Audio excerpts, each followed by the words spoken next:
Welcome back. All right, so Jake Oettinger has finally put pen to paper, and the Dallas Stars have got him signed. Now they can take all of their energy and put it towards keeping Jason Robertson in their lineup, which I don't know of a Dallas fan that's not anxious about the whole Robertson situation. We'll see how that turns out. Now, for Oettinger, he gets a 3-year deal for $4 million per season. Reasonable. It is reasonable. Now, if you just based it on the regular season, it's a bit pricey, maybe. But if you look at the playoffs, you balance it out with the regular season, I think it's fair.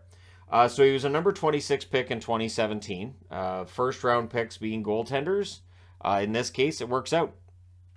And it takes him a while to make his debut because with goaltenders, it does take him a little bit longer. He made his debut in 2020, 2021, played 29 games for Dallas, had an 11-8-7 record, 911 save percentage.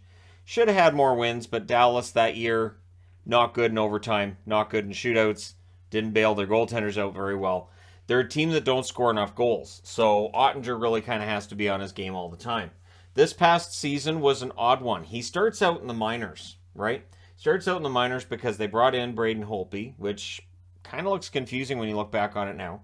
Hudobin was with the team to start the season, but Hudobin quickly flamed out.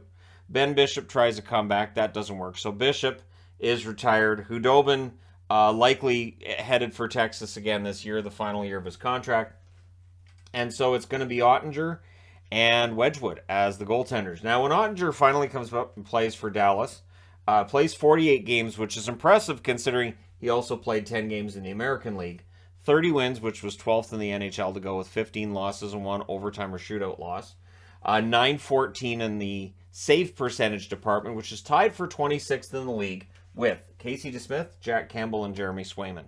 So, decent numbers, and again, that 26, that would include some backups and some guys with a small sample size.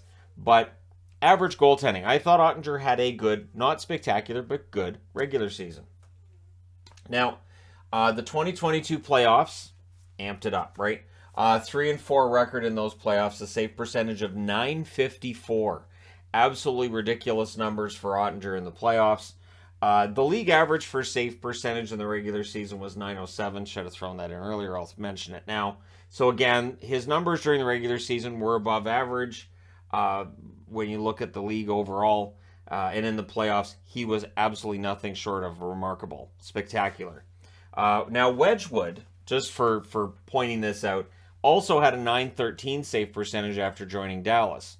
So you could look at Ottinger's regular season numbers, look at Wedgwood's after he comes in and say, so okay, this is Dallas's defense that helps to bring up its goaltenders numbers as well.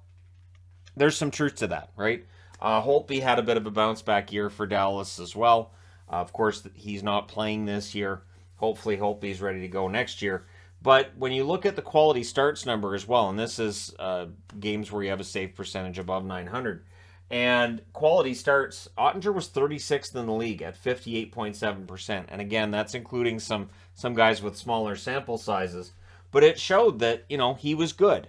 He was good. And that's Oettinger. He's a good goaltender, young goaltender. I think there's some greatness there. He could end up being a top 10 goaltender in the NHL. He was 100% in the playoffs when it comes to quality starts. He did not have a bad game against Calgary. As much as Flame fans were trying to jinx him and hex him, it just didn't work. It seemed like he fed off that, to be honest. If you look at goals saved above average, so this is a stat that's used quite a bit now by the advanced stats community. He had 9.8 goals saved above average in the regular season, which was 14th overall in the league. So that's good. That's a good total right there. But in the playoffs, in 7 games, 11.9. So yeah, if he can channel that goaltender into the regular season and get about one goal saved above average per game, I'm not being greedy. I'm not asking for as high as he had during the series against Calgary. I think fans will be quite happy. That being said, goaltenders generally don't do that. I wouldn't put it past Shesterkin. But it does mean that Ottinger's coming into this season likely with a lot of confidence. And if he plays as well as we know that he can based on that round against Calgary, the contract looks like a bargain. And 3 years from now, when the salary cap will be much higher, he'll be able to cash in. One note, of course, with this is the Dallas Stars cap space is now down to $6,335,834. So this might be why the ownership's kind of he wants $7 million a year, he being Jason Robertson, it would put them over the cap. And it leaves them with little wiggle room to make other improvements. But it's not really Oettinger or Robertson's fault that the team finds themselves in that position, and they deserve to get paid. And if Ottinger's worth $4 million a year, I don't see any reason why Robertson wouldn't be worth a lot more than that. So we'll see what happens, how this works, because Ottinger's just had the 1 year as Dallas' starter. And so we've seen goaltenders before that come in, they play very well that first season. They might struggle after that. We'll see how things go. I have my fingers crossed Ottinger's going to do well. I am wearing, this is an Oettinger jersey. It's not just a 29 that I grabbed out of my collection. So I'm betting on him, and that's why I've got a Swayman jersey as well as a Demko. The 3 teams that I cheer for all have very good young goaltenders.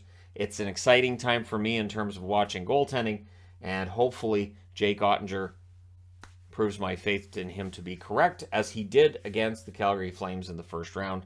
Of course, Dallas does lose that round, but we'll see how things go this year. Let me know your thoughts in the comment section below as always. Don't forget to hit like and subscribe if you're browsing your way through. You just happened upon this video. Thank you guys so much for all your support. I'll talk to you again soon.